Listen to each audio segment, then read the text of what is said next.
Our MC wanted to reach the peak of martial arts, but he already knew that it was a position he could never achieve, no matter how much he tried. However, he was desperate to achieve his goal, and because of this, he decided to follow a legend that was passed down through generations. Apparently, there was a golden fruit located within a sanctuary that was guarded by a dragon. This is a fruit that is said to grant immortality, and after a hard, long-fought battle against the dragon, our MC reached the golden fruit. He was surprised to see that the fruit actually existed, and he sat on the dragon's corpse like a real conqueror before making a move to eat the fruit. He is confident that by eating the fruit, he will be able to reach the peak of martial arts. Our MC's name was Gilfus Eldrigan, and he was hailed as the strongest in the world. Decades later, Gilfus has gotten old, and he is on his deathbed. He is surrounded by his family members, and sitting beside him is his eldest son, Gilliam. Gilfus notices that his son looks sad, and he urges him to be good, saying his time has come. Gilliam is sad that he is about to lose his father just the same way he lost his mother. As he is about to pass away, Gilfus thinks about the immortality fruit and realizes that it was just a bunch of nonsense. However, he takes solace in the fact that he was blessed with a wife and children. He tells his children that he lived a good life and he has no regrets. Although deep down, this was a freaking lie. Gilfus basically has regrets that he didn't have more time to reach the peak of martial arts. Moments later, he passes away, and suddenly, he opens his eyes again. He is shocked and wonders why everything looks different. He senses that his body is light, and when he looks around, he realizes that he has baby hands. This is when it dawns on him that he is a baby, and he is in a baby's cot. He couldn't believe his eyes, but he tried to calm himself since he was a 10-star in his past life. Gilfus concludes that his position is nowhere near normal, and he starts wondering who could have done such to him. Suddenly it dawns on him that the said immortality fruit that he ate wasn't actually an immortality fruit. The fruit's power was reincarnation, not immortality, just like he previously suspected. This makes him smile as he considers it a better luck to have. With this, he believes that he can finally reach the peak of martial arts. He notices that there are other babies around him, and since he's in a separate building, he figures out that he must have been reborn into the Eldragon family. However, he starts to wonder why there are so many babies in the room. Just then, maids enter the room with feeding bottles. They reach into one of the cots and grab a baby goblin to feed it. Gilfus is shocked to see a goblin in the room, and he wonders what the maids are planning to do.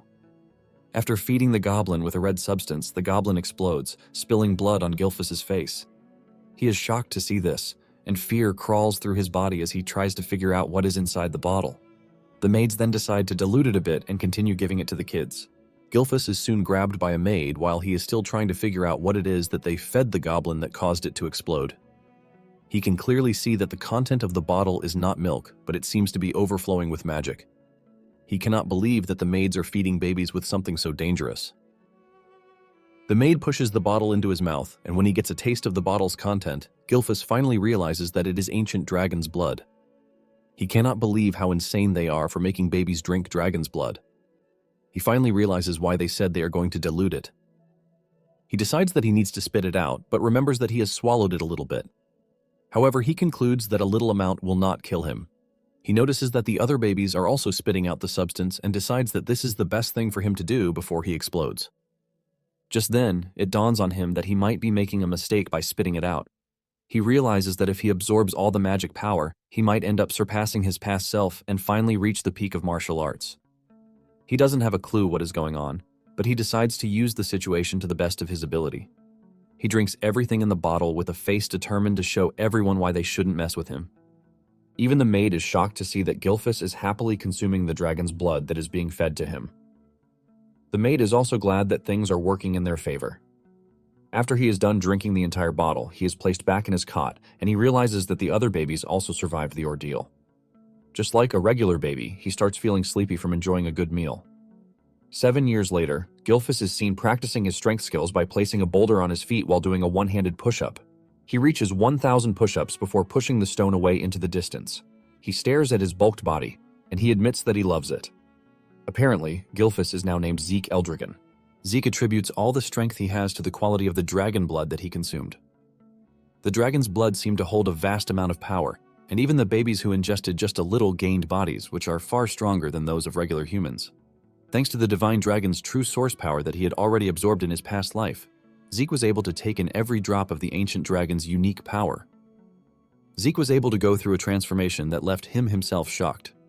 However, Zeke notices that he is still a 1-star warrior, leaving him disappointed since he is supposed to be at least 4 stars. Basically, a star is one's true source of power, which is compressed to its very limit.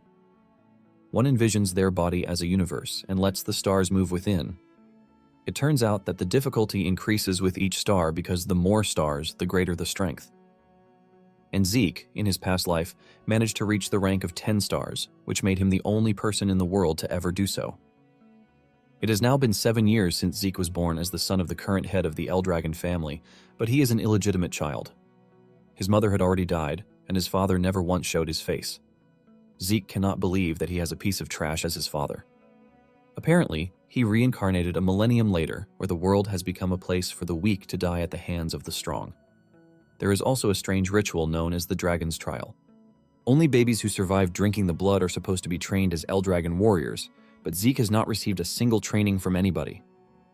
He tries asking the maid some questions, but the maid simply answers that she is not at liberty to say it.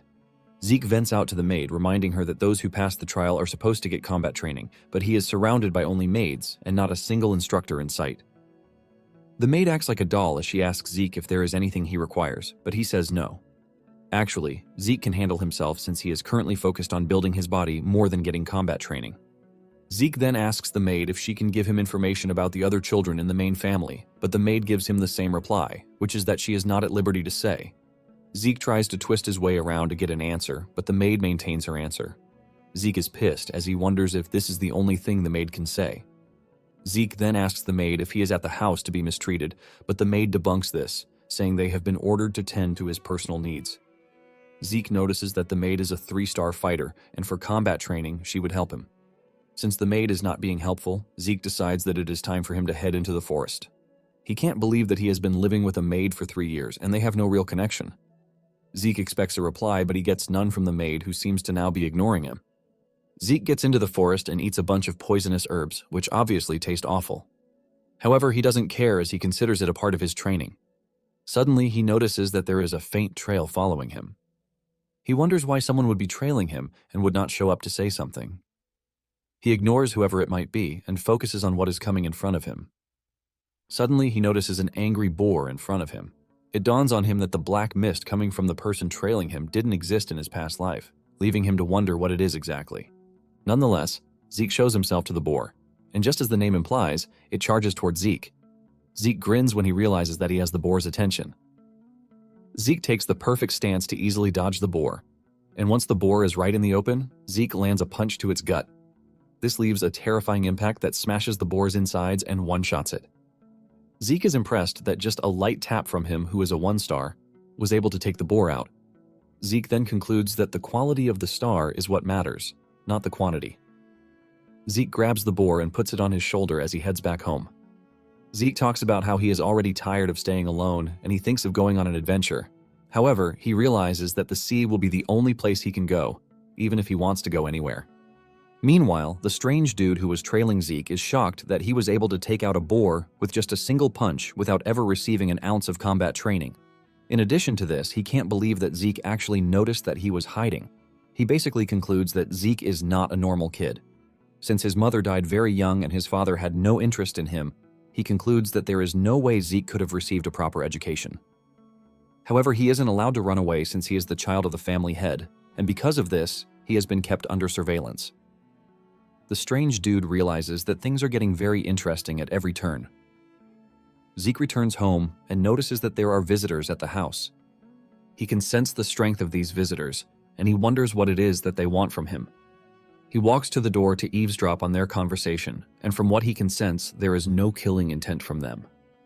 He then finally opens the door to see some men in the room, and he asks them why they have come. He notices that the men have the Eldragon emblem on their clothes.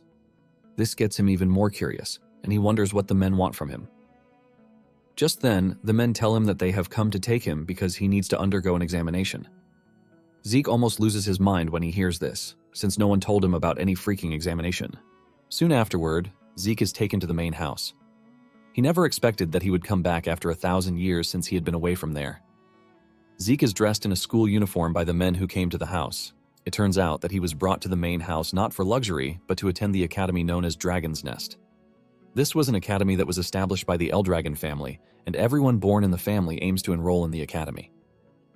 Apparently, they all receive education when they turn 7 years old, and today was the entrance examination. But Zeke didn't receive any education in the first place. However, Zeke has no choice but to take the exam since it is mandatory, which is why he was brought all the way from where he is staying in the woods. Zeke is frustrated by everything, and this causes him to bow his head in pain. While the other students walk past him, one of them with blue hair, Langus approaches him. Langus is from the Old Scale village, and he asks Zeke if he is fine or if he is in some sort of trouble. Zeke turns around to look at him, and he rudely asks him what he wants.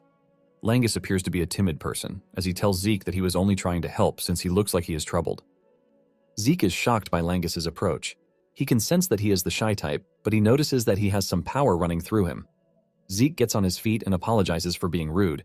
He then introduces himself, and he tells Langus that he is only confused as to what the family heads are planning to make them do. Langus then replies that the exam content doesn't change from year to year. However, Zeke clears the air, telling Langus that he actually does not know what the exam is all about. Langus is shocked when he realizes that the dude in front of him truly has zero knowledge of what he is saying. Langus wonders if Zeke will be fine since he has no idea what he wants to face during the examination. Langus then decides to take the pain to explain to Zeke. Just as he is about to start explaining, a group of bullies appears from behind, calling Langus a runt.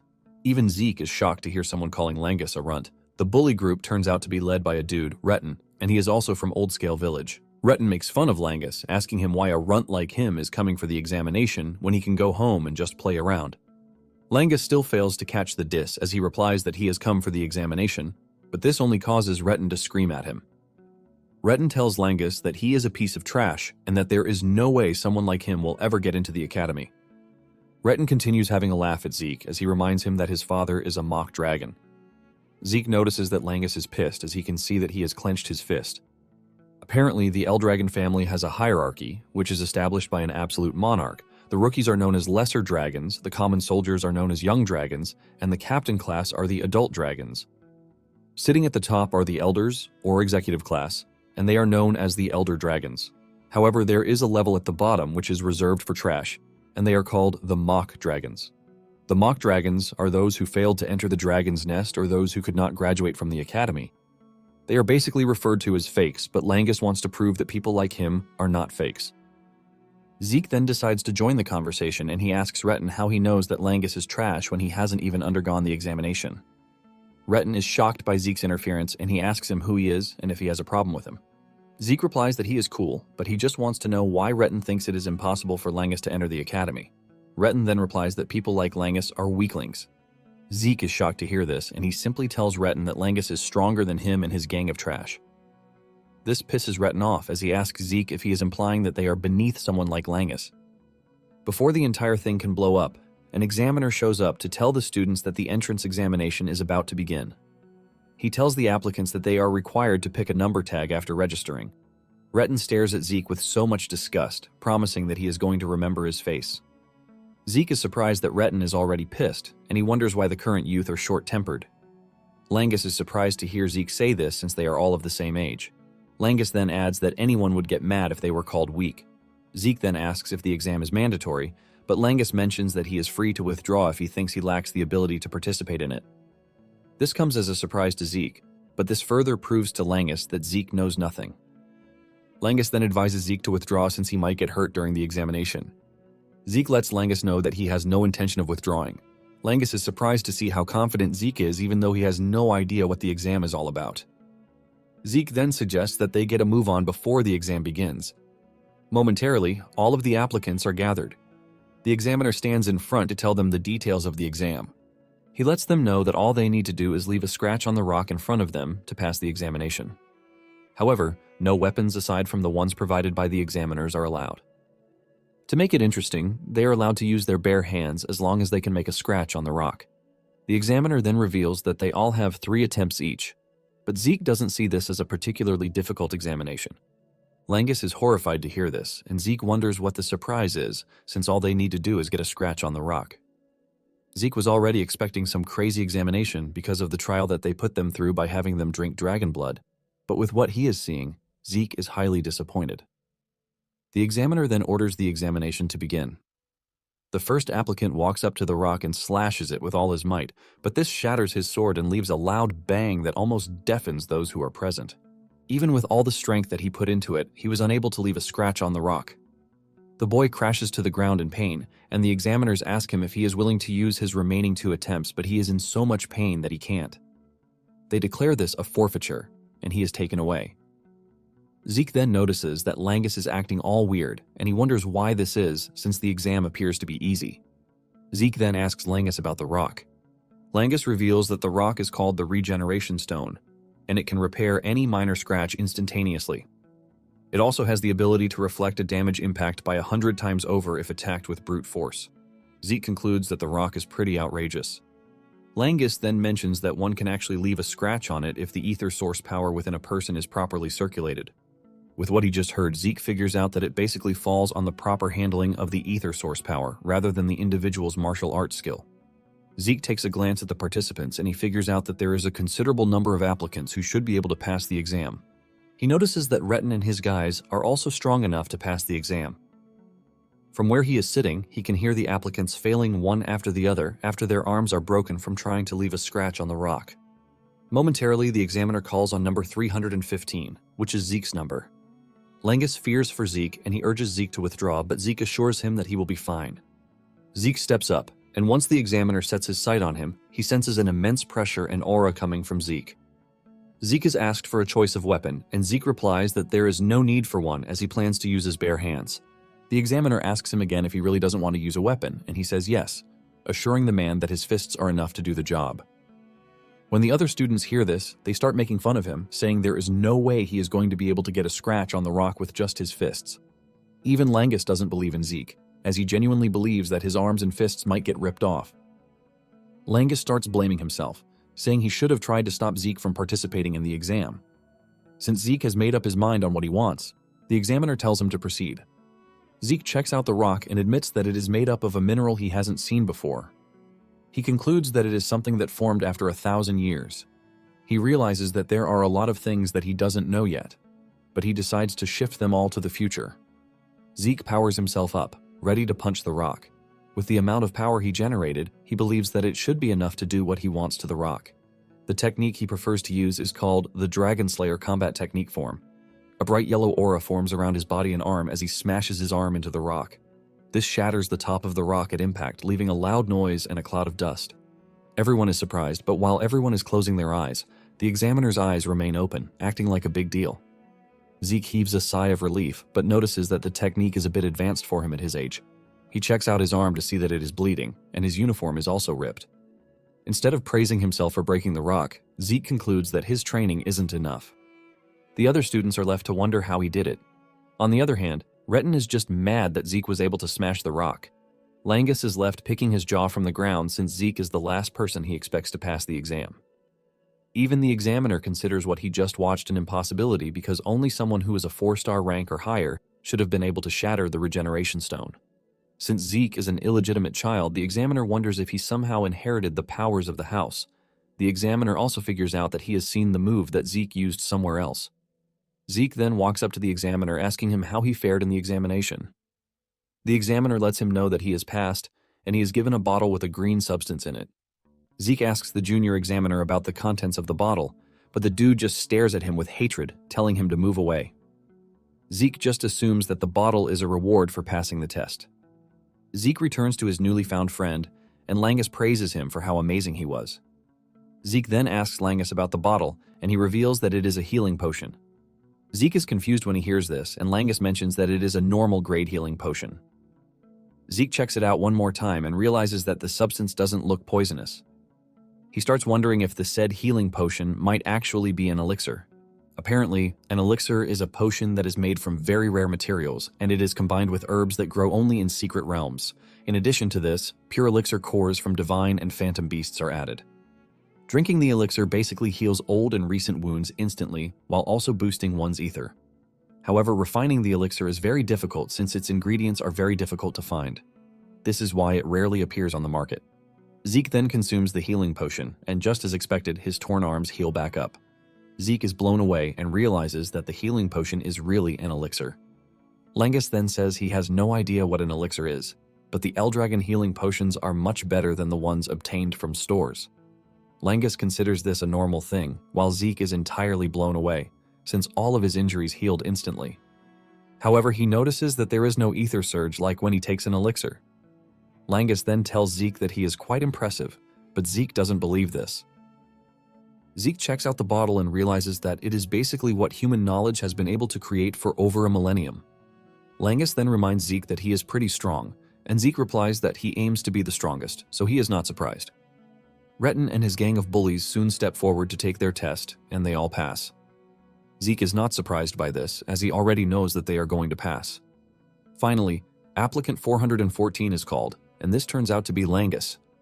As he walks down the stairs, Zeke notices that Langus is nervous, and he urges him to pull himself together, assuring him that he is going to be fine.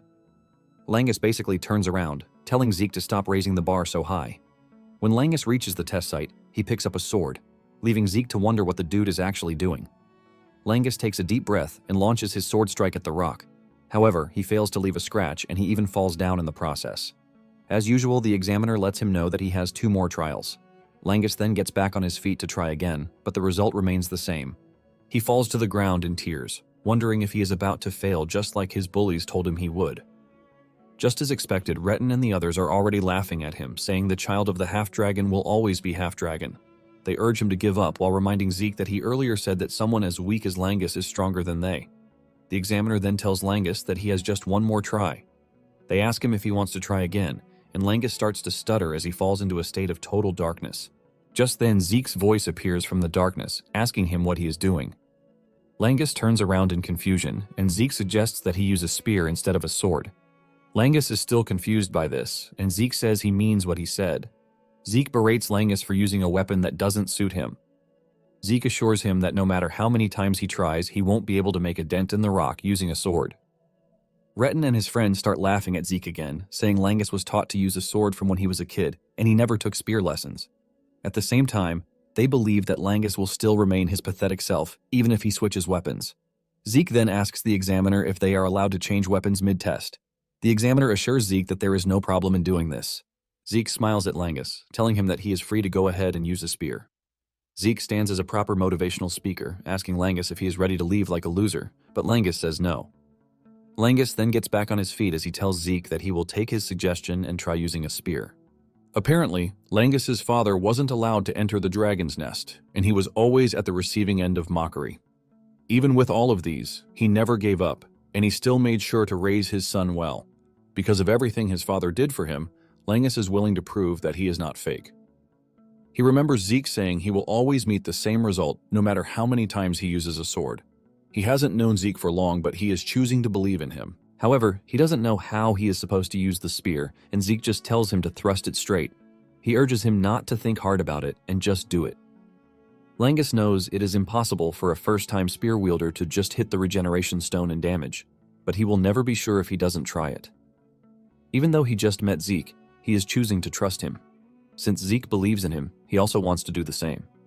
Langus takes his stance, and he notices that the ether source energy flowing through his body is actually different from when he was holding a sword. Langus rushes toward the stone and hits it, leaving a massive shockwave. Retin and his gang of bullies start laughing, saying there was no difference, even though Langus changed weapons. However, on a closer look, they realize that Langus was able to do it.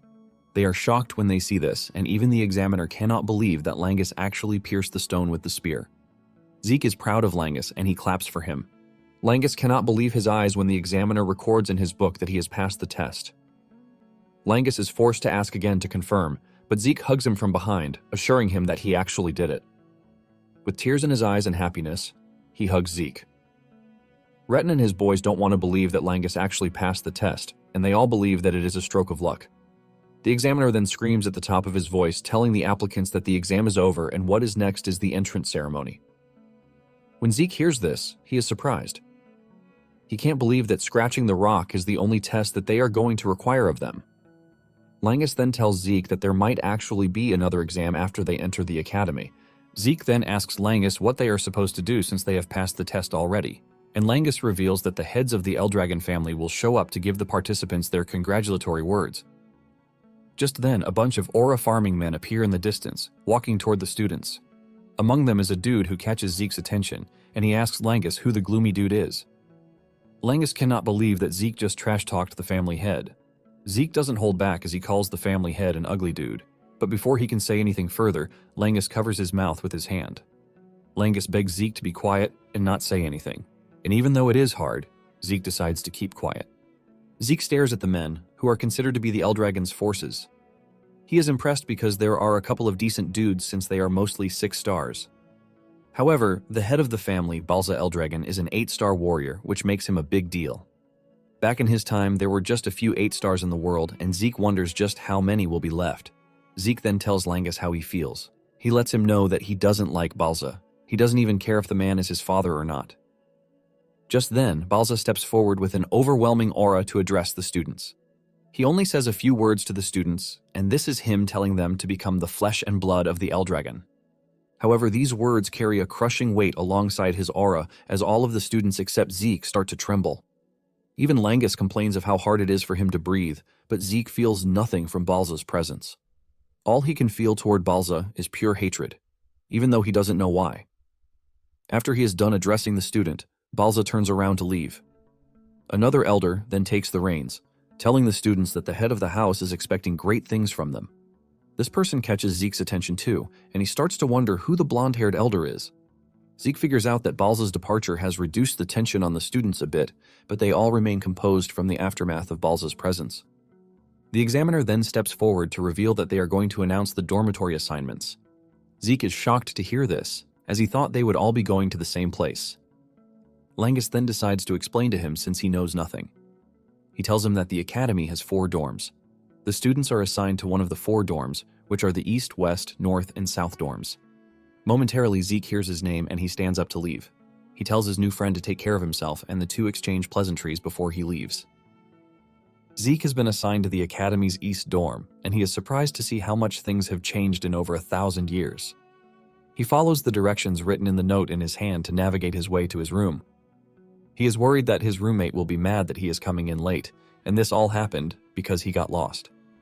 He finally makes it to the door, and with all enthusiasm, he opens the door to announce his arrival and greet his new roommate. However, the enthusiasm and excitement die off when he sees who his roommate is. Zeke cannot believe that his roommate is none other than Langus, and when he sees the boy, he just assumes that he has an unexplainable connection with him. Langus smiles while agreeing with him and also mentioning the fact that he was already feeling lonely. Zeke then asks Langus if there is no plan for the day, and he says there is none. Since their training session will start the next day, they have been instructed to rest. Zeke has no idea of this since he was not paying attention during the entire orientation session. He looks bright while admitting this, but Langus doesn't think it's something that he should be proud of. Langus decides to move past the entire scolding session and suggests that they get some sleep since they will be training the next day. Apparently, Zeke was initially planning to ditch the school and just go on an adventure, but the new things that he saw since he arrived at the school interested him. He has decided to stick with the house just a little bit if this will help him to learn more about the world after a millennium. A month later, the kids are undergoing intensive training under their tutor. They are being taught how to master the dragon's breath, which was made by the 15th head of House Eldragon. The tutor tells them that they need to master the technique so that they can use it in any situation. The tutor moves around, keeping an eye on the kids. He notices that some of them have mastered it, and one of them is Laika, the head of the house's daughter. Apparently, she is already skilled enough to be classified as a 2nd star. However, he is more interested in Zeke. While everyone else is struggling, Zeke is carrying a boulder on his head while holding 2 dumbbells that have small boulders on them too. The tutor starts to draw closer to the fact that Zeke inherited the head's power. However, he wonders how he is able to master everything since he had no teacher who could have put him through. The teacher can only wonder, but couldn't come to a conclusion. On the other hand, Zeke is thinking about how the breathing technique, the Dragon King's breath that he invented, has been modified and passed down as Dragon's breath. Apparently, breathing techniques are ways to draw ether from the air into one's body and pass it around, which ultimately helps to enhance the ether. However, the optimal level depends on the user's skill and creativity. This is the reason each noble house refines its own style and keeps the finished technique secure. Zeke admits that the technique is safe and easy to learn, but he believes that it is utterly useless if he can only use it when he is standing still. Basically, his original technique allows him to use ether while moving around. The effects of the technique are huge, but only a few inherited it because of how difficult it is. Zeke simplified it back then so that anyone could use it in order to make the clan stronger, but he never thought it would evolve and be around for 1,000 more years. Zeke is impressed by this, and he believes that there might have been other martial arts techniques that have changed over time too. After the training session, the kids head to the dining hall to eat. While everyone is struggling to eat due to tiredness, Zeke is munching on his food without a care in the world. He notices that Langus is looking drained, and he urges him to eat his food because he won't be able to move optimally if he runs out of energy. Langus is forced to ask Zeke how he is so full of energy when everyone else is drained. Zeke disses Langus, telling him that he is just a weakling. He urges him to eat more and train harder. While lecturing Langus, Zeke notices that some of the kids who are well-trained are actually eating their food. Just then, Zeke is approached by Laika, and because Zeke doesn't know her, he straight up asks her who she is. Langus almost chokes on his food when he hears this, and he quickly moves to Zeke to whisper in his ear. He tells him that Laika is the head's daughter, but Zeke innocently tells Langus that he had no idea. Langus is almost dying from pressure as he tells Zeke that they are not even supposed to be talking to Laika. Zeke just stares at him like a fool, while telling him that he is also the head's son, even though he is an illegitimate child. Langus and Laika are both shocked when they hear this, and Laika asks him if he is telling the truth. Zeke calmly replies that he has no reason to lie. Laika then asks him how he was able to get strong enough to smash a regeneration stone with his bare hands. Laika is genuinely interested, but Zeke just replies that he was able to do it because he is just a cool dude. Zeke notices that Langus is totally out of his zone, and he calls him back out of it, telling him to eat his food. Laika then moves closer to Zeke, asking him if he would like to join her. Zeke is confused by what she means, and Laika says it plainly, urging Zeke to become her subordinate. Laika tells Zeke that she is going to become his backer since he is an illegitimate child, and he would obviously want allies. Laika wants Zeke to assist her in becoming the next head using his power, and she promises to reward him generously when she becomes head of the family. She sweet-talks this, but Zeke calmly tells her that he is not interested in the offer. When Laika hears this, she assumes that Zeke is also aiming to become the head of the family, which is why he is rejecting the proposal. While she is busy spewing her trash, Zeke is observing her, and he sees that she is already on the verge of becoming 2 stars, and he considers it something impressive for her age. Zeke finally opens his mouth to tell the girl that she is free to do whatever she likes because he is not interested in anything that concerns the family. Laika is shocked to hear this, and she gets more persistent as she asks Zeke what he really wants. Zeke is pissed off, and he angrily stabs the table with his table knife while unleashing a scary amount of pressure from his body to tell Laika that he has no interest in serving anyone. Zeke says he wants to be alone because he is obviously the strongest. Laika can feel the pressure from Zeke, leaving her utterly shocked. She cannot believe that Zeke's aura is actually scaring her. Zeke continues munching on his food while Langus tries to calm the situation. Laika then loses it, and she challenges Zeke to a duel. Zeke is surprised by this, but he is not one to shy away from a challenge. In no time, the news about the duel spread among the students that Laika is having a duel at the training grounds. The students rush over to watch the duel, and while Langus is freaking out, Zeke is acting very casual. Langus tries to remind Zeke that he is about to fight Laika, but Zeke simply replies that he has no idea who she is. Zeke then notices that Langus is also acting formally, and he asks him why this is. "Well, genius, this is because you are the head's son," Langus says. Zeke then asks Langus what it is that he wants from him. Zeke tries to explain the situation to him. He says Laika is Balza's daughter, and she also has Typhona blood, which is basically one of the 4 great houses backing Eldragon. Langus says Laika is a genius because she was able to master every form of swordsmanship that comes from House Typhona. Zeke just stands there casually while telling Langus that the only thing he is aware of is the fact that she is Balza's daughter. Zeke starts laughing, saying that not knowing actually adds more juice to the entire thing. He considers it an exciting turn of events, while Langus scolds him that there is no way he is going to win against Laika. Langus asks him why he accepted the challenge in the first place, and Zeke says it is obvious that he is expected to accept if he is challenged to a duel.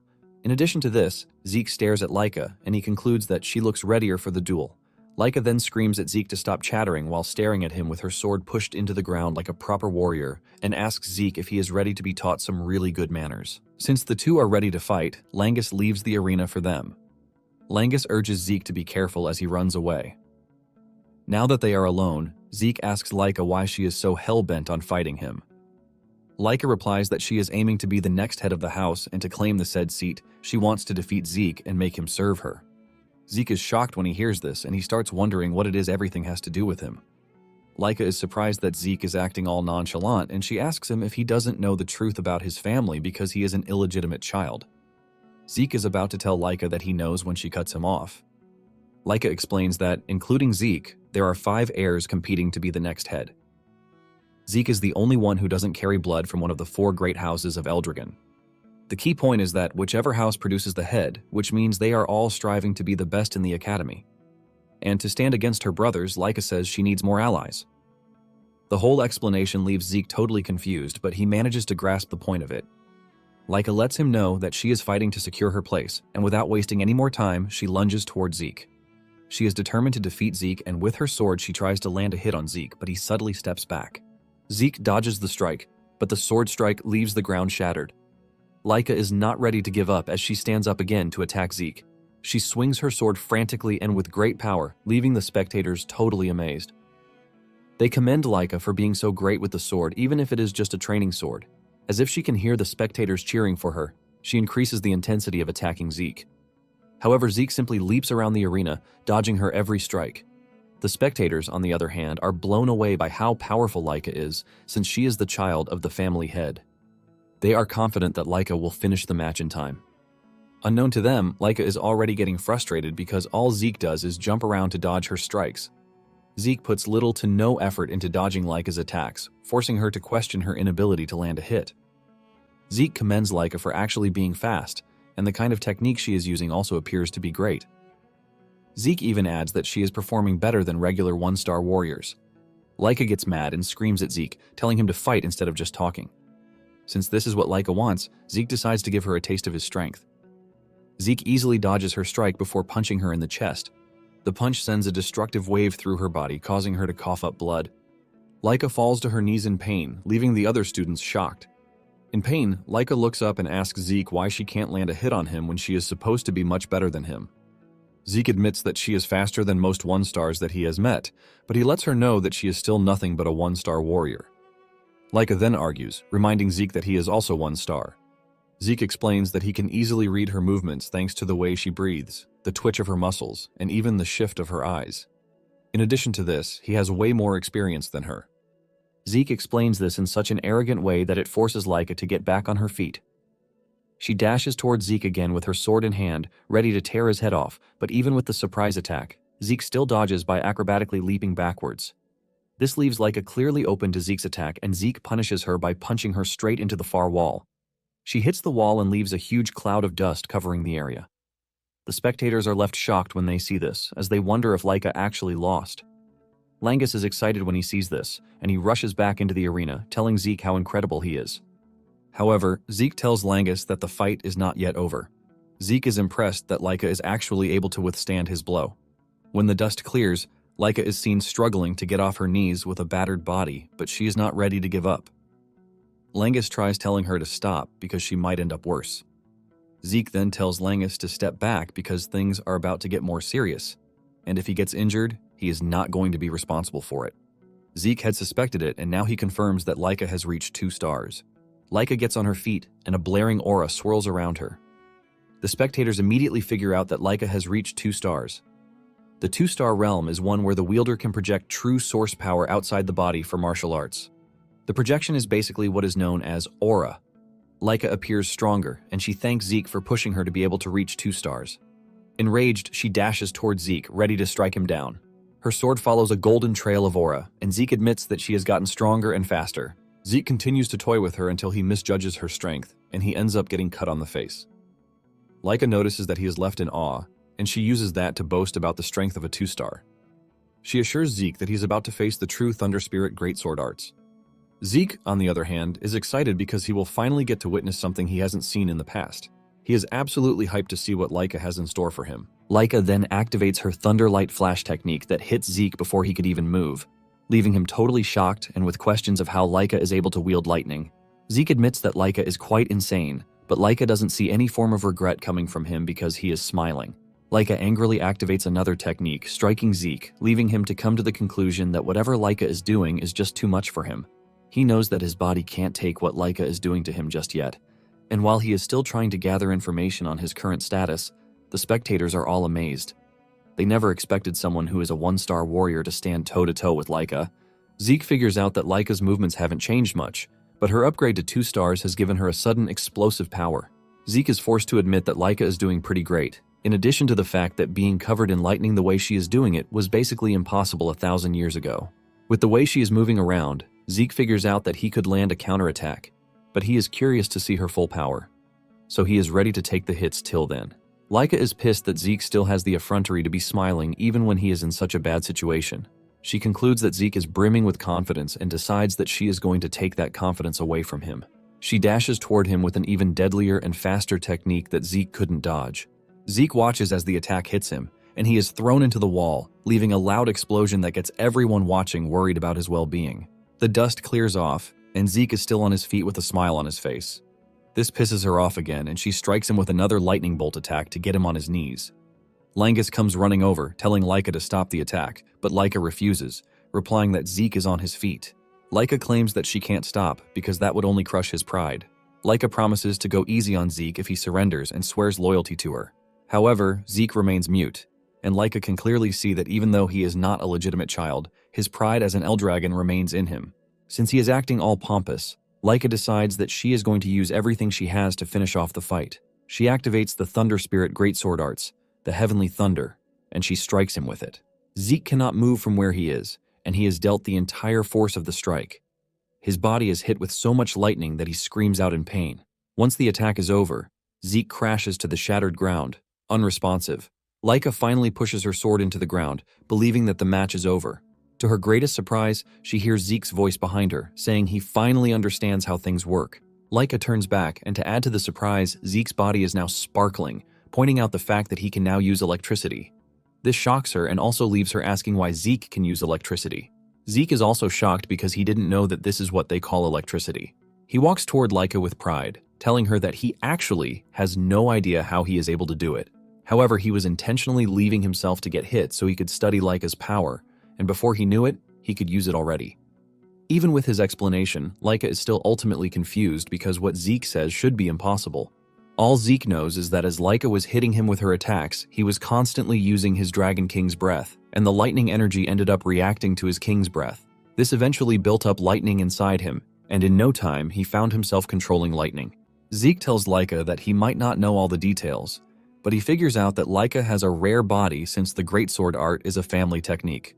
Zeke decides to assume that her entire clan has the same constitution as her, and he has also learned a great lesson that source power itself can be fused with lightning. Zeke then adds that it is all thanks to Laika that he has managed to become 2 stars. With this, Zeke confidently tells her that the fight isn't over yet. Laika angrily swings her sword at him, but Zeke only smiles and activates his lightning powers. Zeke then jumps so fast that he couldn't control his body. Since his source power has been infused with lightning's properties, his entire muscles and nerves are stimulated, giving him more strength. Zeke considers it a special trait, and concludes that he is going to get the hang of it in no time. Meanwhile, Lagnus can only watch from the sides as the two battle each other, and he is barely keeping up. Lagnus soon realizes that Zeke is already dodging Laika's strikes pretty effortlessly. Laika is frustrated about the whole thing, leaving her to ask Zeke if he is trying to mock her, but he says no, telling her that he actually sees her as a real threat. Laika swings her sword to a great distance just to try and catch him off guard, but he still dodges the strike, and he decides that it is time he finishes off the battle. Zeke mentions that to finish the battle, he is going to create a new technique, even though it's been a long time since he's done that. Laika is confused when Zeke says this, and Zeke lets her know that it is just as she heard it. He is going to create a new technique or a special form, to put it simply. This shocks Laika, leaving her to question if Zeke was trained in secret combat arts, but she can't fathom which house it is.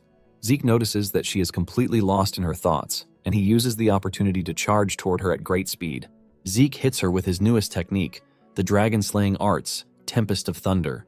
With a powerful combination of lightning bolts, Laika falls to her knees, and Zeke smiles, saying the match is over. Laika is so damaged that she couldn't even stay on her knees, and she ends up crashing to the ground in pain. Laika crawls toward her sword because she cannot believe that she just lost, and she is aiming to surpass her brothers to become the next head of the house. While she is busy scolding herself, Zeke walks up to her, telling her that she was actually strong because she provided him with a really tough fight. Zeke mentions that he likes learning new things, and he doesn't consider the time of the battle a waste. With a smile on his face, he asks Laika if they will get another chance to duel again.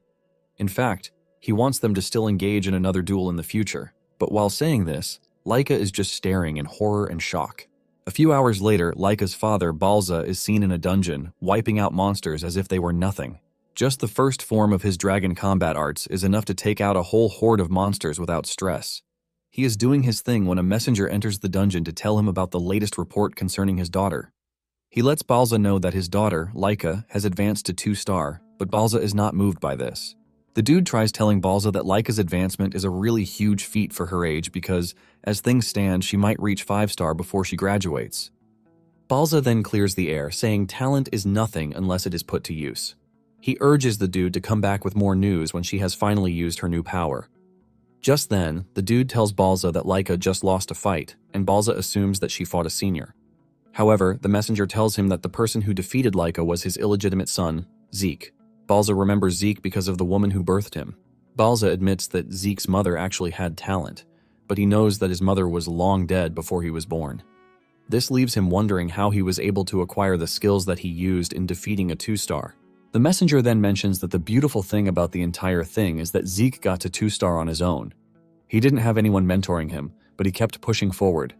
Upon hearing this, Balza decides that it is time they begin the first trial. The dude is shocked to hear this, and he tries to remind Balza that it is too early, but Balza doesn't care. He says death comes to all equally, and only the strong are allowed to survive. Balza says anyone who is not able to survive the first trial is absolute trash and deserves no future. The officer has no choice but to follow his boss's order. Balza adds more shocking orders to what he is passing out by telling the officer to summon Freya. He is forced to ask again, and Balza confirms this, saying he wants Freya to be the one to oversee the trial, since Zeke happens to be an interesting kid. The officer acknowledges the order and walks away, but as he does, Balza finally shows his excitement to see what Zeke has in store for him. Later on, Zeke and the other students are in the training ground, following the teacher's instructions. However, Zeke is doing his own thing by carrying boulders 5 times his size. He is busy working on his breathing technique, while the other kids are practicing the dragon's breath. The breathing technique he is learning is considered simple to him, and he expects kids to be able to even learn it. Langus soon notices Zeke's difference in training regimen, and he asks him if he is not interested in training with them. Zeke says he doesn't understand where he is coming from, and Langus mentions the dragon combat arts training. Zeke then calmly replies that he has already learned it, shocking Langus. Langus argues with him because they just taught them moments ago, and there is no way he has already mastered it. Zeke then decides to give him some lessons about his ether flow and how imbalanced it is. Zeke drops the heavy boulder that he is carrying on his head and tells Langus to turn around. Langus does this, and Zeke hits him from behind, passing some really good ether energy into him. Zeke tells Langus that what he is feeling is the proper channeling route. Langus can immediately feel the difference, and he thanks Zeke for his help. This is when it finally dawns on Langus that Zeke actually mastered it, but Zeke is pissed that Langus even doubted him. Langus quickly clears the air, telling Zeke that he misunderstands him. Langus mentions that he has never been taught by anyone besides his father, which is why he has always had to push himself. However, Zeke is already strong enough to defeat Laika on his own. Langus assumes that the dragon combat arts are simple and boring for Zeke, but Zeke says this is not the case. Zeke mentions that the stability is actually quite impressive. Basically, dragon combat arts was once talked down on by his sons, who claimed that it was too complex and difficult. Even though it is complex, it is a combat art of overwhelming power that has several fighting forms incorporated into it. In addition, Zeke has just gotten a new form, thanks to his fight with Laika. It turns out that the technique he used in defeating the dragon is the final form, and Zeke is curious to see how the technique has been refined over the years. Zeke then decides that it is time to return to physical training, since there is nothing else to learn from dragon combat arts. Suddenly, Langus hits Zeke with a weird request, asking him if he would do him the honor of training him. Langus talks about his desire to get really strong, even though it is quite tough. Surprisingly, Zeke tells him that he is up for it because he sees Langus as someone who is teachable. Langus is still celebrating his win when a familiar voice appears from behind, asking Zeke to train her too. The voice is none other than Laika, and even though she is shy about it, she cannot help but admit the fact that Zeke is impressive enough to have defeated her. Laika talks about just how good Zeke is, and she admits that her pride was shattered during their match. Zeke is shocked by the sudden request, and Laika adds that she also wants to get stronger so she can surpass her brothers and even Zeke himself. Laika completely throws away her ego, and she urges Zeke to teach her how to be stronger, but Zeke takes a moment to think about his answer, leaving Laika in a state of panic. Laika is impressed when she realizes that Zeke is ready to train her, since he also has a claim to the title of the head. Zeke assures Laika that he doesn't mind training her, but he is worried that she is not healed from their last fight. Laika then reveals that she used a healing potion, which is why she is fine. Zeke is blown away by the ridiculous things that the potion can do. Langus then says Laika is also impressive, aside from the fact that she used a healing potion. Zeke agrees, saying they now live in an era where everything is possible. Laika also comes clean, saying that without the potion, she would have been bedridden for a whole month. She then asks Zeke again if he is ready to train her, and Zeke assures her that he is not one to turn down an eager young talent. Lagnus and Laika are shocked by his choice of words, since he is also young like them.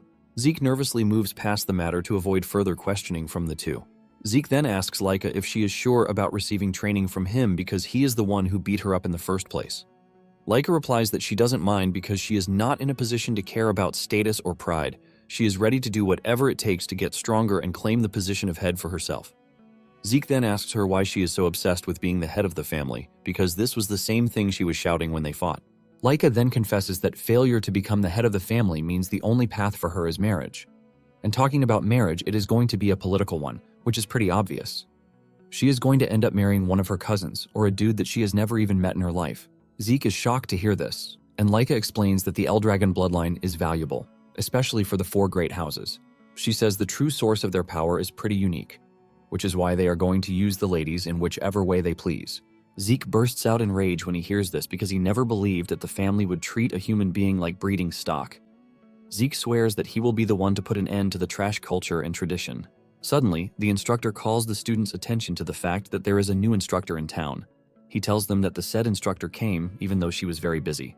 The redhead lady appears out of nowhere and tries to grab Laika by the ear, but her reflexes kick in and she moves backward before she can touch her. The lady commends Laika's reflexes, saying they are pretty sharp. Langus, on the other hand, is trembling from fear, and he grabs Zeke because he couldn't even sense her. The instructors finally introduce the mysterious lady standing in front of them as Freya. Freya is a member of the Black Dragon Corps, and she smiles, saying it is nice to meet the students. Freya notices that Zeke is not surprised, and she mentions this. Zeke shatters her ego, telling her that there is nothing to be surprised about. However, Zeke smiles, telling Freya that she has an intriguing skill. Freya finally understands why the head of the family has been concerned. On the other hand, Zeke is more interested in Freya's martial arts than her annoying concealment skill. Zeke notices the flow of power in her legs and realizes that he has not seen anything like it before. Zeke is already eager to get it on with Freya because she appears to be really interesting. Freya then joins the other instructors to tell the students to be at their best behavior. The head instructor also mentions that Freya is a 6-star dragon, and he urges the students to pay attention. The other students are shaking and trembling from Freya's amazing power, unlike Zeke, who doesn't really care. The students ask Freya if she's going to teach them her skills, and she says yes, but tells them that they are going to have to pass her test first. The students panic when they learn that there is a test involved, but Freya assures them that it is an easy one. She brings out a crystal orb, and she tells them that they have to take the orb and then spend a whole month on Poison Dragon Mountain. This sends another wave of panic among the students, but Zeke remains calm as usual. He realizes that it's been a long time since he heard the name. The Poison Dragon Mountain is a place that is home to countless venomous beasts. Even the plants on the island are so dangerous that brushing past one of them means instant death for an ordinary person. Zeke remembers that he used to train there in his past life. He wonders if the mountain is not too much for the kids. Freya reveals that anyone who goes missing or breaks their crystal orb during the test is automatically disqualified. One of the students then asks what will happen if they fail the test, and Freya lets them know that they are automatically expelled. As for the poison, she tells them that they can control their breath with the dragon's breath technique. She assures them that they will be fine as long as they keep their orb safe. Laika protests, saying there are monsters on the mountain, and Freya coldly replies that it is up to them to kill the monsters. It is basically a game to survive for a month or die in the process. The students start to panic, but Freya urges them to calm down because they still have 5 days before the test. In the course of 5 days, they are expected to choose and learn one of House Eldragon's basic martial arts to help them survive on the mountain. She assures them that once they have a fighting style, it will be easy for them to survive. However, she lets them know that she won't be taking responsibility for whatever happens if they can't master the fighting style in 5 days. One of the students asks if Freya will step in and help them if they are in danger, but she tells them with all seriousness that they are on their own. Freya believes that the test is very easy and that they should be able to clear it without much difficulty. Zeke is shocked by everything he is hearing, leaving him to wonder if the family has really gone down the rabbit hole. Freya then calls them forward to start picking out what manual they want. Langus is confused about what to pick, and Zeke urges him to pick the spear manual. He reminds him that he used one during the entrance examination, and hearing this, Langus makes his decision. Zeke also notices that Laika is confused about what to pick, and he tells her to pick the axe manual. Laika is shocked, and she asks Zeke why she should pick the axe manual. Zeke strolls away, telling Laika that it is going to cover what she is currently lacking. Since this is Zeke's advice for her, she decides to go with it. Once they have all picked what they want, Freya tells them to train on it for the next couple of days. Freya assures them that failure to do this means nothing but certain death.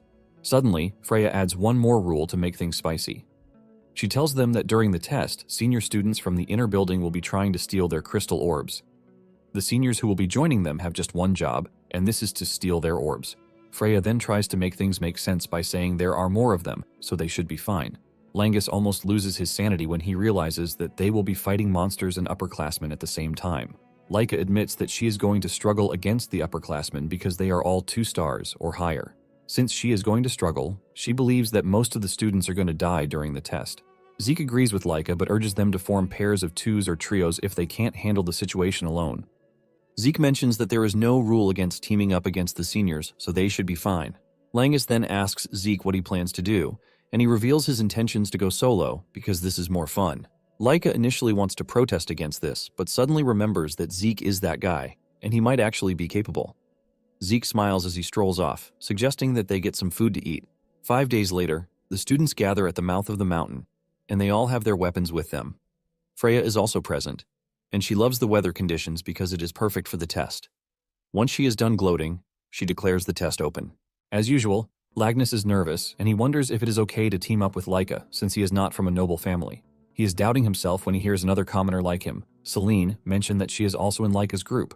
There is also another dude, Raymond, who will be joining the group, and they are all commoners. Laika then tells the trio that she doesn't care about status because she invited them due to their insane abilities. Langus is happy to be selected, and he assures Laika that he is going to do his best. The other 2 also assure her that they are going to live up to her expectations of them. As for Zeke, he maintains his stance about going solo. Zeke then commends Laika's team, saying they are a strong team. Zeke can see through their talents and realizes that she has gathered the most capable students in the class. He is impressed that she has a sharp eye for talent. Zeke assures Lagnus that he has nothing to worry about because his team is practically unstoppable. Freya is surprised to see that the students have chosen to move in groups. She commends these tactics, since most of them have not even fully mastered their weapons. Once she confirms that everyone has their crystal orbs, she reminds them that their job is to survive for a month while keeping the orb. She tells them that as long as they have the orb by the end of the month, they have passed the test. She then drops another shocking fact saying the orbs are identical. This basically means they can steal each other's orbs. Freya tells them that the moment they settle into the mountain, the seniors will move in to try and steal their orbs. The seniors create a sense of panic in the kids, saying most of them have not even reached 1 star, which means things will be easy. Once Freya is done with her explanation, she tells the students to get a move on. As they dash into the woods, Laika turns around to tell Zeke that he must return alive, and Zeke tells her the same thing too. While everyone is rushing into the woods, Zeke stays behind, and Freya asks him if he is going or not. Zeke replies that he is not nervous like the others. Once everyone else has rushed ahead, Zeke starts strolling into the woods. After they are gone, the head instructor asks Freya if she thinks the kids will be fine because the exam appears to be too much for their current stage. The man says they are new students who know nothing but the basics, but their combat skills are seriously lacking. Freya then replies that everything will be fine. She admits that the mountain has a lot of monsters residing there, but the monsters are not strong according to her. Freya reminds the instructor that the students are sticking together, which should make things easy for them. However, there is something strange that she plans to release into the forest later on. The instructor hears this and asks her what she meant, but she quickly moves past it, saying it is nothing. Freya then turns to the seniors, telling them to move out too. The seniors also rush out, looking all hyped and eager to take down their juniors. Freya smiles, saying she is looking forward to just how many students are going to survive the test. Moments later, the senior finds Zeke standing alone in the forest, and they assume that he is easy prey. The seniors immediately converge on him, and one of them fires an arrow at him, but he easily catches it. Zeke laughs out loud like a maniac, telling the seniors that he has been waiting for them. Fear crawls through their bodies when they hear this because it is the last thing they expect to hear from him. They are still trying to process what is happening in front of them when Zeke dashes toward them with a big smile on his face, looking like a terrifying character straight out of a horror movie. A week later, Laika and team are battling it out against tree frogs. With their precise coordination, they are able to take down a ton of frogs, and Laika commends her team, telling them that they are doing really great. The team, on the other hand, is blown away by Laika's ruthlessness, as she has been able to take down multiple frogs. Laika tells them not to be surprised because she is obviously 2 stars already, and a bunch of tree frogs are nothing to her. In addition, she is impressed that they have all gotten stronger since the test started a week ago. Celine and Raymond have both become 1 star in the time frame of this. The 2 are happy, but they heap praise on Laika, saying it is all thanks to her. Langus, on the other hand, has no star yet, and he appears dejected. His team member notices this and lets him know that he is not left out of those who have gotten stronger. They tell him that he has no reason to rush, and Langus takes their encouragement with a bit of a smile. Laika lets him know that being able to take down the frogs without a star is an incredible feat on its own. In addition, Laika adds that Langus trained with Zeke before the test, and this has made his spear work absolutely flawless. Laika tells him that it is just a matter of time before he reaches 1 star. Since it's already getting dark, Laika suggests that they return to base. After all, it is dangerous for them to be moving around in the dark. Upon arriving at base, they are met with a surprise. An upperclassman is already waiting for them, and the moment they spot him, they all go into defensive positions. Laika asks him if he is there to steal their crystal orb, and he tells them that this is the only reason he is there. Laika realizes that they have finally encountered an upperclassman, and he is a 2-star. Laika suggests that he turn around and leave, since he won't be able to beat all of them by himself, but lets Laika know that she is wrong with her assumption. 3 other upperclassmen, who are 1-stars, appear from behind, surrounding the team. The dude makes fun of Laika, telling her that she might be strong, but at the same time, she can't take them down, while protecting the deadbeats who call themselves her teammates. The dude tells Laika to give up, but Laika refuses, and the two charge at each other. Laika tells the others to stay safe until she finishes up with the 2-star dude. A fierce battle ensues between the rest of the team and the upperclassmen. The upperclassmen urge the team to quietly surrender their crystals, but none of them is ready to do this.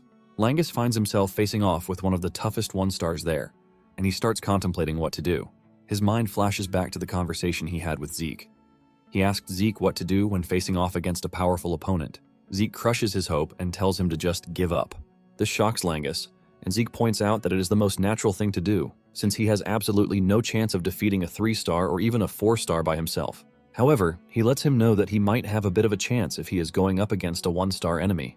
Since they are all focused on the test, Zeke tells Langus that the strongest monsters on the mountain are 2-stars. In addition to this, the upperclassmen they will be fighting are 2-stars at most. With this, Zeke tells Langus that he has a bit of a chance. Zeke tells Langus that the tactic is nothing too complicated. Zeke says all he needs to wait for is an opening, and this confuses Langus. Zeke says he has a chance to flip the battle in his favor against a 1-star. Langus asks him how he is supposed to find an opening, and Zeke says all he has to do is keep enduring. Zeke explains that his only choice is to endure until the opponent finally leaves an opening. Langus is horrified by this, and Zeke reminds him that he is going up against a stronger opponent, which means he has no chance of creating an opening by himself. Zeke says he has to endure even if he is dying because failure to do this means he has absolutely no chance. Zeke assures him that with his current level, he should be able to endure against someone as strong as Laika. Langus is skeptical about the whole thing, and Zeke tells him that he has to have faith in himself to make it work. In addition to this, Zeke tells him not to overthink it. Zeke says he doesn't need to overthink about finding an opening because his opponent will leave one at the right time. With this, he is going to get the chance to take him down with his spear. Now that Langus is facing off against a stronger opponent, Zeke's words echo in his head, and he admits that he is weaker, but he has to endure and wait for an opening. After minutes of trying to get through and failing each time, Langus's opponent gets frustrated and leaps into the air, aiming to strike him down from above. However, this provides the opening that Langus has been waiting for, and he drives his spear straight into the dude to knock him out. This shocks the dude, who can't believe his eyes, and at the same time, Langus jumps into the bandwagon of 1-star warriors. At the same time, Laika is dealing severe punishment to her opponent even though he is a 2-star too. Laika is able to do this, thanks to the sword techniques that Zeke advised her to learn. Laika overpowers her opponent and strikes him down for coming after her and her team. After taking care of the dude, Laika runs back to her team only to find out that they have won their individual battles too.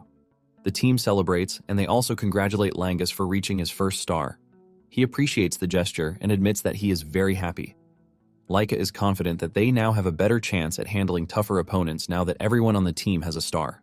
After the battle, Laika reveals her curiosity about how Zeke is coping.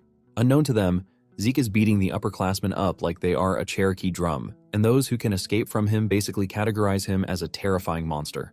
Well guys, that's the end of the video. If you like this video, comment next part in the comment section. Also subscribe to the channel, hit the bell, and like the video. Thank you for watching and see you next time again.